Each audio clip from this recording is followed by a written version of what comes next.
Қазақ халқының жоңғар шапқыншылығына қарсы азаттық күресі тарихында ерекше рөл атқарған батырлар баршылық. Солардың бірі 18 ғасырда өмір сүрген Қанжығалы Бөгенбай батыр. Қазақтың ұлтарақтай жерін жауға бермей қорғаған батырлар әулетінің ұрпағы саналатын Бөгенбай сыр бойының жағасында дүниеге келген. Еремен жері көне тарихын ескерткішке бай өңір. Сакралды Қазақстан картасына осы елдің 18 нысаны енгізілді. Республика рухани жаңғыру туған жер бағдарламалар аясында ауданымызда Бөгенбай батырдың жорықтарынан ізімен атты тарихи танымдық жобасы іске асырылуда. Халықтың есінде қазақтың қамал қорғаны деген атпен қалған Қанжығалы Бөгенбай батыр Ақшаулы 1680 жылы Сыр елінде Бөген өзен бойында туған. 1795 жылы Еремен елінде Сілеті өзенінің бойында қайтыс болған. Қазір Түркістан қаласы Қожа Ахмет Яссауи мазарында жерленген. Жоңғар шапқыншылығы кезінде қазақ қолының бас қолбасшысы болған, өмірінде 100 рет майданға шыққан қазақтың қас батыры Бөгенбай батыр. Оның ерліктерін үмбете жырау дастан етіп жазып кеткен Бөгенбай қарулас серіктері Нияз, Жантай, Батыр, Сүйіндік, Олжабай батыр. Мәмбеттің 5 қасас атанған Атан Досай, Бура, Тайлақ, Ақпан батырлары. 2009 жылы Ерейментау қаласында Бөгенбай батырға 2010 жылдары үмбетті жырауға ескерткіштер бой көтерді. Қала саябағында батырлар аллеясы ашылды. Оның ұрпақтары күшімен Жантай, Атан, Малай батырларға мүсіндер орнатылды. Еремен елі негізі Бөгенбай батырмен байланыстырып айтылады. Бұл енді Еремен еліне сол Бөгенбай батыр бастап, Жантай батыр қостап, Қанжығалылар 1730 жылдар келген болу керек. Ол турасында біздің бір ертеректе өлкетанушы атамыз болған Өмірбек деген ақсақал. Өмірбек Тоқбаев деген. Сол кісінің айтуы бойынша біз сол уақытта келген екенбіз. Ал енді оған себеп болған Ақтабан Шұбырында Алқакөз Сұламаның қарғаны ғой. Сол кезде негізі біздің Қанжығалылар арғының бір бөлшегі ғой. Сол Ұлытау маңында, сол Балқаштың батыс жағына қаратай жүрген болу керек. Сол кезде қырғын бастаған кезде негізгі соққы жоңғарлардан оңтүстікке қарай кеткенде біздің Қанжығалар сол солтүстікке бетпақдаланы басып, сол Ерейментауға қарай жылжыған екен. Ал енді Бөгенбай батырдың батырлығы ертеректе басталған ғой негізі. Осыны небір таласта жүріп жатыр, бірақ енді тарихқа шындықсыз көзбен қарайтын болсақ, сол кездегі ақын жыраулардың барлығы Бөгенбайды жырлаған. Бөгенбайдың ерлігін 1708 жылға қарай болжайды. Сол 1708 жылдары біздің қазақ еліне Тәуке ханға Башқұрт елінің елшілері келеді. Орыстар бізді жаулап жатыр. Орыстардан тыныштық жоқ, біз соған құл болайық деп жатырмыз, бізге көмек керек. Біраз көмек беріңіз деп келеді. Айдар деген батыр келеді. Ол енді Жамбыл Омари деген, Жамбыл Артықбаев деген үлкен ғалым бар ғой. Сол кісінің Бөгенбай туралы жазған монографиясы бар, сонда анық жазылған. Енді оған ол кезде Ақша батыр, кімнің Бөгенбай батырдың әкесі 80 мың қолын басқарған Тәуке ханның. Олың ұсынысы бойынша ол жаққа бүкіл әскер жіберуге болмайды. Ол жаққа мен бармай қой, менің балам Бөгенбай барсын деп сөйлейді. Алғашқы рет Бөгенбайдың аты естілген кез сол кез болу керек. Содан Бөгенбайдың баш қолбасшы қылып, оған енді шешелер алыс жолға кетіп барасың деп басына үкі тағады. Содан ол үкі батыр деп аталынады. Көрдіңіз бе? Сол Бөгенбай батырдың қолбасшы болғанмендағы Тәуке ханның өзі бастап барады сонда. Сонда Хованскийдің бір-екі полкын талқандап кімменен. Содан жеңіспен қайтады. Бөгенбайдың алғашқы соғысы.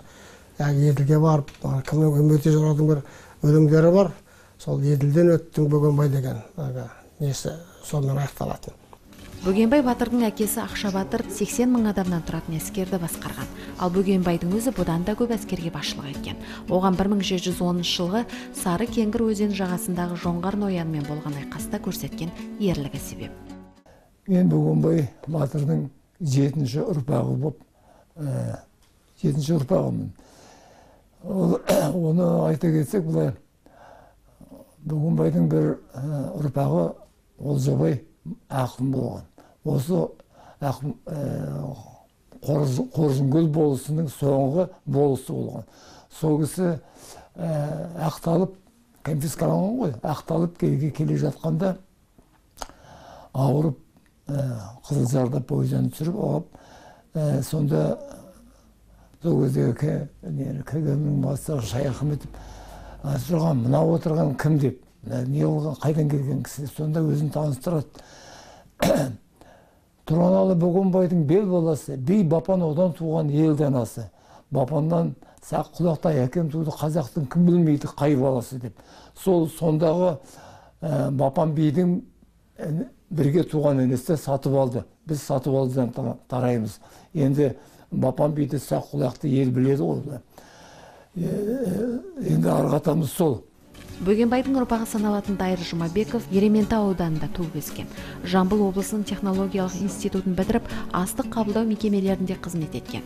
Кейін Ерейментау ауданындағы жинақ кассасына меңгеруші болып тағайындалған. Бүгінде ол касса Халық банкі деп аталады.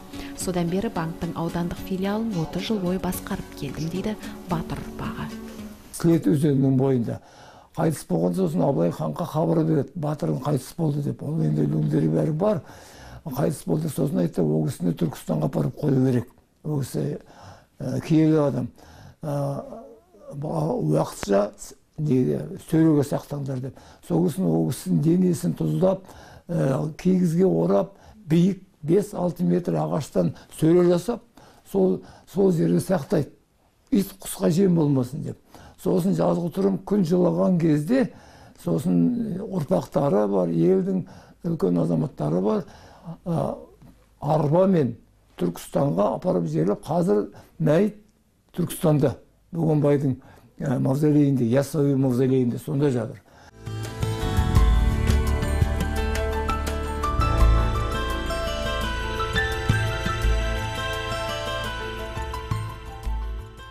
Бөгенбай батыр мәмілеге келтіретін белгілі бітімгер де болған. Ол Абылай ханның Қытайға жіберілген елшілігін басқарып, екі елдің арасында бейбіт қарым-қатынастың орнауына үлкен үлес қосқан. Тәуке хан 1710 жылы Қарағұмда үлкен жиыныс жасайды. Жиынға жан-жақта жиналып 90 би жинайды. Оның ішінде біздің Едіге би де бар, сүйіндіктен. Едіге бидің мазары, бейіті осы Елтайдың маңында, осы жерде бір 10 шақты километр жерде тұр. Сонда енді Әйтеке би бар, Төле би бар, біз 7 биді сол 90 биден алып алады дағы 7 жарғыны сол жерде қабылдайды. 7 жарғымен бірге қатар. Дәл сол 1710 жылы Ақша батырдың баласы Бөгенбай батырдың бас қолбасшы қылып тағайындайды. Ақша батырдың туын қолын ұстатады. Міне тарих шындық осы. 1723 жылы Ақтабан шұбырынды жылдарынан кейін мынау қанжығалар бүкіл сыр бойын тастап бізге келеді ғой. Сонда мынау Ерейментаудың Аюлы Ниязы деген жерлерінен мен осы Қарағандының Белояровқа елді мекен арасында үлкен шайқас болады ғой. Сонда сол шайқас болған жерге біз жастарды апарамыз жаңағы. Сол жөнінде насихаттадық. Одан кейін мынау Бөгенбайдың сөресі орналасқан жер Ақсудың маңайында, Слеттің жанындағы. Сонда апарып жаңағы бұрынғы кезде сол Бөгенбайдың қыстауы болған екен бұл. Жаз жайлауы болған екен, кешіріңіз, жаз жайлауы болған екен, қыстауы мынау Қоржынгөлдің маңайы. Одан кейін мынау Қоржынгөлдегі Сақлақ бидің мазарына. Сақлақ би енді Бөгенбайдың шөбересі, бұл да елге танымал болған адам. Тек қана Бөгенбай батырдың ғана ерлігін емес, сонымен қатар Бөгенбай батырдың ұрпақтарының, оның жаңағы қоғамдағы рөлін айту да бізге маңызды болды да. Міне осы жерлерге жалпы енді бұл экспедицияның ұзақтығы 750 километр болды. Сосын бұл Бөгенбай батырдың жаңағы жорықтары болған жерлерінде мынау кездескен сакралды жерлерге, яғни жаңағы әулиелердің жерлеріне де біз апарып қосымша ақпарат беріп отырдық. Негізі осы Ерейментау тарихына қатысты бүкіл енді деректерді, ақпараттарды жаңағы жастарға беруді көздедік. Бөгенбай батыр енді біз мақтан тұтамыз. Расында да 103 рет соғысқа кірді деп тарихта айтылады. Бірақ қалай кірді, Тағысын таулар деген бізде енді жазба деген болмаған. Бәрі сол Үмбетей жырау, Бұқар жырау, Ақтамбел жырау, солардың айтқан жыраулардың етегімен жүрген жағдайлар ғой. Содан Бөгенбай батыр 100 рет соғысқа кіріп дейді. Негізі жай ғана батыр болмаған болу керек ол. Онша биікті болмаған екен. Бірақ батырлығы да бар, дипломаттық көзқарасы да бар, халықты ұйымдастыра алатын батырлық, қолбасшылық оның өнерде болған болу керек. Әйтпесе Бөгенбай батырды басқа қолбасшы қылмайды ғой. Ал енді ол енді жалғыз өзі батыр болған жоқ қой. Оның өзеңгілес батырлары болды. Біздер мына сол жағыңызға қарасаңыздар, міне тақтада сол Бөгенбай батырдың өзеңгілес батырлары дейміз. Соның бәрін нетіп қойдық, өзімізше салып. Біздің суретшілеріміз сол Үмбетей жыраудың поэмасында Жантай батыр туралы жазған, Шаңды жорық туралы жазған поэмаларынан алып, Досай батырды, Атам батырды, сосын Олжабай батырдың суреттерін, солардың бәрін реттеп өзімізше салып қойдық. 18 ғасырдың ұлы жырауының бірі Үмбетей, Алатаудай ақшадан асып тудың Бөгенбай, болмашыдай анадан болат тудың Бөгенбай деп жырлаған екен. Енді Үмбетей жырау деген болды. Ол енді шындап келгенде Бөгенбай батырдың тарихнамасы сияқылды, историограф сияқылды. Батырлық жолдарын бәрін айтып отыратын. Ол өзі сол Қанжығалы ішінде жол беттен ұрадан тармағын тарайтын батыр, әрі жырау. Сондай үлкен батырлық қасиетінің белгілі бізге. Аудандық тарихи өлкетану мұражайында Бөгенбай батырға арналған арнайы көрме залы бар. Көрмеде Бөгенбай батырға қатысты 8 жәдігер сақталған. Атап айтар болсақ, Бөгенбайдың ұрпақ саналатын Саққұлақ бидің 1801 жылы жасалған жезлегені. 1847 жылы Саққұлақ биге омбы губернаторы сыйлаған парсы кілемі мен Бөгенбайдың үзеңгісі, тескіш пен тас үңгірі қойылған.